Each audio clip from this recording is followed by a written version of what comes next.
guys, we have a new shape. Subscribe right here. In this video, we're going to focus on round circle shapes and variations. The most common round shape in caricature is the peanut shape. Introduction. In the area where pinching occurs, this is generally where you're going to place the eyes.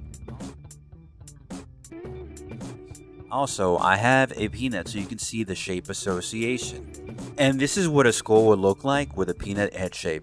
Lastly, think about where there is more mass. Is it in the bottom or is it in the top? This is going to dictate how you're manipulating the skull underneath for the peanut shape. In the past video, square rectangle shapes, we used the compare technique to identify a head shape. Now let's see how we can create more variety with shape association and using the figure 8 technique. Shape association. Since we are dealing with circle shapes, shape association can be anything that resembles a round head shape. Here's 3 examples that seem similar at first glance, but have more subtle differences that should be noted. First, pinching occurs on a different level for each one. Second, the distribution of weight is different from the top and the bottom of where the pinching occurs and divides the shape. Anything can be used to influence your head shape. This is just a start. Another way of thinking about it is by using the figure 8 technique. Okay, let's talk about the figure 8 technique. This is something that can be found in the art of silver. And let's go ahead and remove the 8 and let's talk about the other things that are going on with the manipulation. So it's a lot of squash and stretch, but let me talk about some of the other things I'm thinking about. So starting from left to right, what I'm thinking about, if I turn this one on, if you look here on the left side, I have pressure coming in on this side where there's a little bit of a pinch. This pose is kind of a little bit of a 3/4 pose, and then there's more of a straight. So there's like a pinch here. So there's also a squash, and then there's a stretch on the right side. And then let's go ahead and look at the second one. So on the second one, if we look at the top part, so the top part is being very tapered or being pinched. And then if we look at the bottom part, it's flat and wider. So for the third one,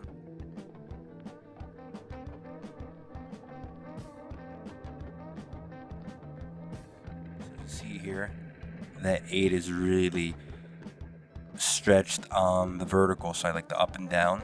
So that's why I have that arrow. And I'm just kind of highlighting that by covering it with red. And so let's look at the very last one now. And then so it's this last one. So this last one, I just kind of approached, I just kind of like, if you see here, I'm pushing from the bottom and I'm pushing from the top. And since this one's also 3/4 from the right side, there's a little bit a pinch over here, and on the left side, even though there's no arrow, it's a little bit straighter, and there's more pressure coming from the right side.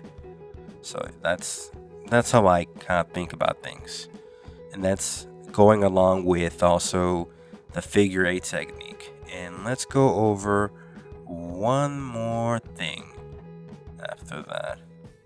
And let me go ahead and change the pen. So this one right here, that's the one I'm talking about. So that's your regular caricature, and then just by using the figure 8 and just kind of manipulating it. So on this one, all I'm doing on this, I did on this one, I just kind of duplicated that same head. I pushed it in, I pinched it right there, and then I took the features on the inside and I scaled them down, I pushed them up. So you see that? So it's an almost identical head. Is just that I made some minor changes, just letting you know that you don't have to always start from the very beginning. So if we continue to the very last one, last head here. So once again, I'm using the figure 8 technique, but on this one, I move the features down. And if you look at the figure 8, I kind of squashed it. And then also I'm getting more contrast since there's a lot more space up here. Instead of giving him that big hat that you see in the first two drawings, I made it small to kind of contrast his big cranium on this last one. And also on this last one, I kind of have whiter, white set features overall are whiter, but also the eyes I kind of redrew them and they're set further apart. And just by making a few different changes and then using the figure 8 technique and then also playing with proportion and squash and stretch, which is animation, you can kind of see how round shapes are really fun to play with. So let's go ahead and move on, just give you some more examples on squash and stretch. Squash and stretch. This is one of the principles of animation, and this is something that you can also apply to your design or to your caricature. Alright, so let's go ahead and now look at the head example. So this might make a little bit more sense. So that would be your original head, and then as the head descends down, it changes shape because of physics. So we're getting a stretch right here, and as he makes impact with the floor, we're getting that squash. I have a skull side by side with the head shape, and then so we have a contracted head shape with an open mouth head shape.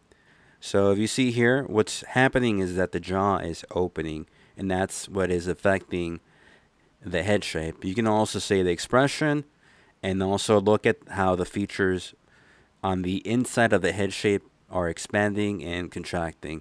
But primarily what's happening is that the jaw is changing the shape of the head by whenever it opens. So now let's go ahead and look at a 3/4 view. So it's the same thing. Whenever you open the jaw, it is affecting the head shape, and it's applying that squash and stretch primarily to that jaw or that lower region, which is the jaw region.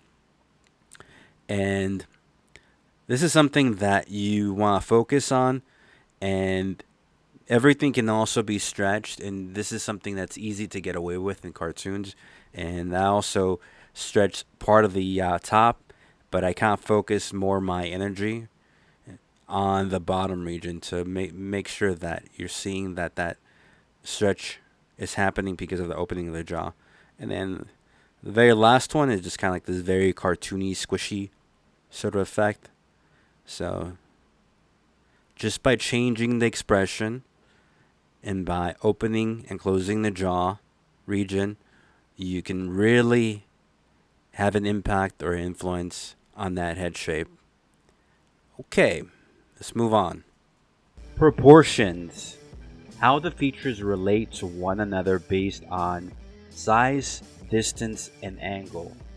And there could be a number of other aspects that can be involved, but for this video we're going to focus more on the size of things, specifically the features. So let's go ahead and let me introduce the hierarchy pyramid that I created, and it's broken down into thirds, and we're going to have a small, medium, and large feature. And this formula is going to help us create variation in our proportions, and also can help us when we're thinking about exaggerating. Okay, so this is what I mean by the hierarchy pyramid. So let me zoom in. Okay, so if you see here on the left side, this corresponds to the face on my left side.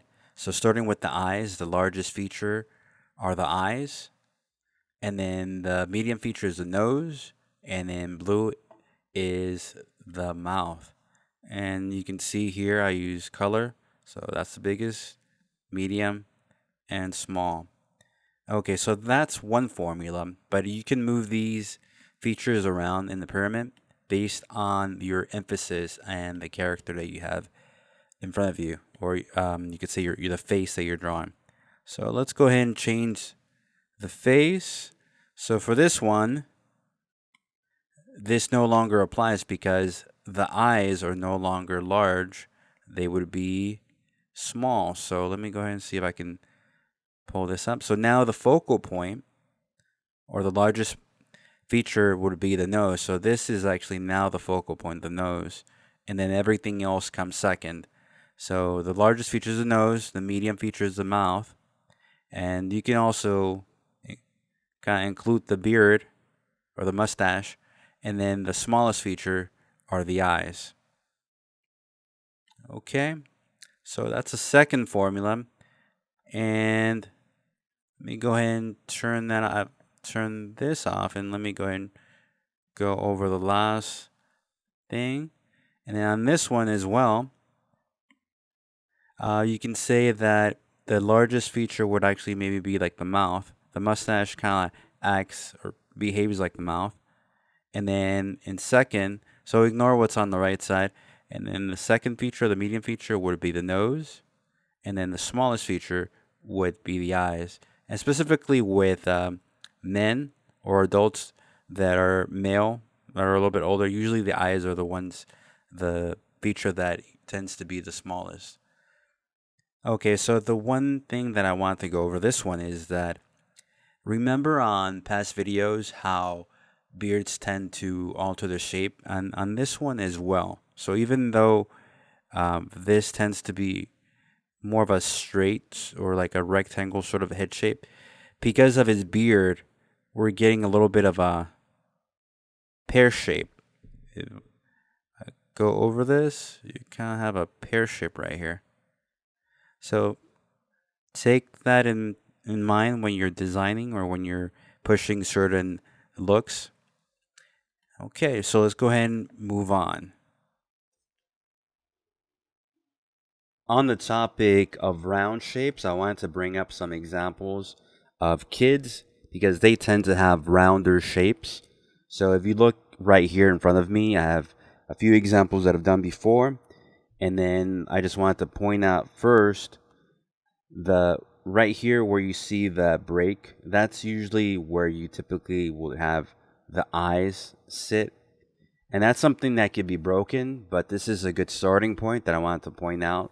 And then from here, the more you pull out on the jaw, the older your character is going to look. And that's something that I'll make a video on later on. But I think there's like so much information out there on how to make somebody look older versus somebody younger. Usually it's just, if you look here, the top part, that's the cranium. And then what makes, this tends to be consistent throughout your life.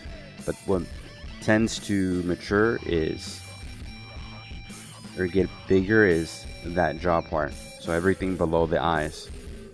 So let's go ahead and look at what I'm talking about, about breaking that rule. Okay, so with this rule, so it's good to kind of start off, even with this, even though it's a cartoon, I'm still following that rule, that where that separation of the cranium versus the jaw, that's usually where you're gonna have the eyes, even with cartoons. But let's say you want to break that rule. That's something that can be broken, and it seems to be more effective when you just embrace the cartooniness. If you have elements of more realistic features or things that are a little bit more on the representational side, it's not gonna work as well. So if you kind of go all in on the cartooniness, you can get away. It's gonna be a lot easier to get away with this. So you see on this one, typically your eyes would go here, but I ended up pushing it down, so all the features are down here. You're kind of getting that effect. Okay, and then on this one, I just, typically the eyes would be here, and I just push the eyes up, and I push the mouth down, and just you're getting this really super cartoony effect by doing that. All right.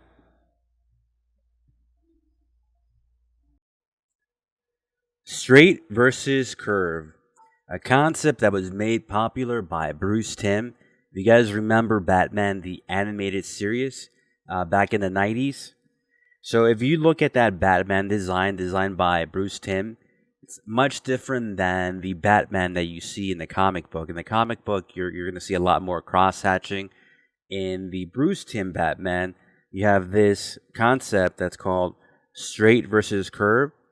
So if you see here, especially on your faces that are 3/4 views, and especially the round ones, round shapes, you're gonna have this like straighter line on one side versus a much curvier side. So you have the straight versus curve. And if you notice, this side is not completely straight, but is in comparison is a lot straighter than this side. And I would try to, even though you're using straight lines, I would still try to give it a little bit of a curve when applying that to your designs.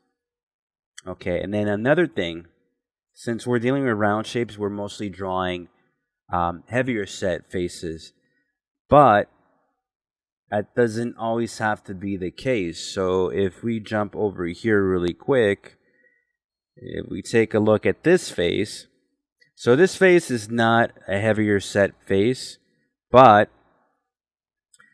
the reason I'm using is because you can actually, since there's actually, he has like very round cheeks, that's something that even though he's actually a skinny character, you can actually take advantage of this and apply those round shapes. So if you see here, this is one way that you can draw him. So even like skinnier characters, you can still apply that roundness to it. So if you see there's a lot of roundness to this face, that you can actually apply it to a character. And this is not the only way that you can go about it. This is just one approach, and it's kind of like a jumping off or start if you're kind of just starting off with caricatures. And then I'll go ahead and play a couple more, maybe some time-lapse videos of like a few more examples on what it is that I'm talking about right here. So that'll be playing somewhere in the back. So it's not just these, you don't always have to just make these heavier set characters just to get those round shapes. You're also gonna be able to do that like for like your skinnier characters, and it's gonna give it a lot more character. Symbolism. What do you think when you think of a round head shape? This tends to convey a character that's a little bit more friendly, pleasant, overall benevolent sort of type of demeanor. And this can also come off as pathetic and weak. And you may be okay with that. But what if you want to level up your character and create a character that's a little bit more interesting? Okay, so the way you can kind of balance out your character, even if it's like a round head shape, you can play around with the proportions. So let me go ahead and show you that. So if we think about the law of constant mass, so just by moving the eyes up in the face, so if you look at this one on the left side, by moving the eyes higher up in the face, we're getting a character that has a smaller cranium, and that tends to convey a character that is more on the brute side, a little bit more tougher, and kind of like a more of a brute, but not as maybe as intelligent. And then if we look at the character or head on the right side, the eyes are moved down, and that exposes a bigger cranium. So that character might be a little bit smarter, more or convey more intelligence. All right, so let's go back. So let's go ahead and see if we can get a mix of both of those. So if we take a look at this one, so right now we have a very pleasant, kind sort of character. What happens if we mix that up and move the proportions or the features up a little bit, and we give them a smaller cranium? So we have like a better mix. So this is a character comes off as being friendly, but also kind of like tough. So I think that's a little bit more interesting if that's what you're going for. And then if we take a look at this one, by having a bigger cranium, it makes them friendly and seem kind of like a little bit more like a bookworm, but maybe possibly a little bit of a pushover. Okay, so let's move on and let's try to wrap this up soon. Exaggeration. Okay, so we're going to go over exaggeration. An easy way to go about this is start off with your regular caricature. So this is the first one. And the way that we're going to go about this is we're going to push this even further. Now that we have that first head, if we uniformly just scale the feature inside features in and we make the outside head shape a little bit bigger, we're creating contrast between the features and the head shape, so we get something like this. And then if we continue doing that by scaling the head shape a little bit bigger and making the features uniformly just smaller, we get an even bigger exaggeration here. And that's not even going over the hierarchy pyramid and all the other things that we learned about.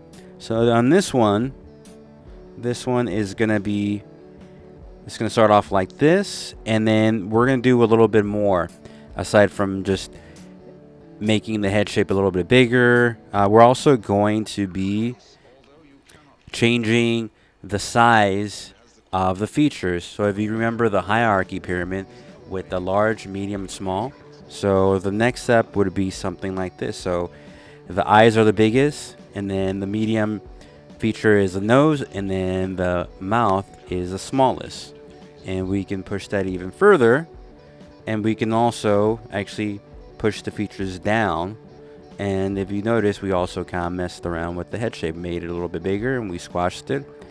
So now we have the features, the eyes much bigger, the nose still kind of medium size, and then the mouth much smaller. So we're going from regular caricature to a little bit more exaggerated to very exaggerated on the third one. And this is all by just starting off with this and then just pushing the features and the head shape and all these other things that we talked about. So if you don't remember the hierarchy pyramid, just go ahead and just rewind a little bit and you'll see what I'm talking about. And also remember the figure 8 and the law of constant mass, and this is everything just kind of coming together. Hybrid. So what this simply means is that we're going to combine other shapes with the round shape. So this is just kind of like your starting point. So you have that round shape, that figure 8 that we talked about so much. And then if you remember, it doesn't always have to be these heavier set characters. It could be a little bit more complex. And if we take a look at these other head shapes, this one on the left side, we have kind of like the overall head shape is kind of like more of a rectangle head shape. But then we have these round accents right here. And remember, the way you describe your shapes, it could be round, but it could also be sharp, like a triangle, or it could be like a square. And then on this one, we have, it's much more complex. We have like a round shape here. And then on one side of the head, we have a lot of triangles or angles. We have all that. Versus this other side, we have this simplified design. So we have complex versus simplified. And that's kind of goes along with the Bruce Timm concept of straight versus curve, or complex versus simplified. So it's simply just pointing out contrast.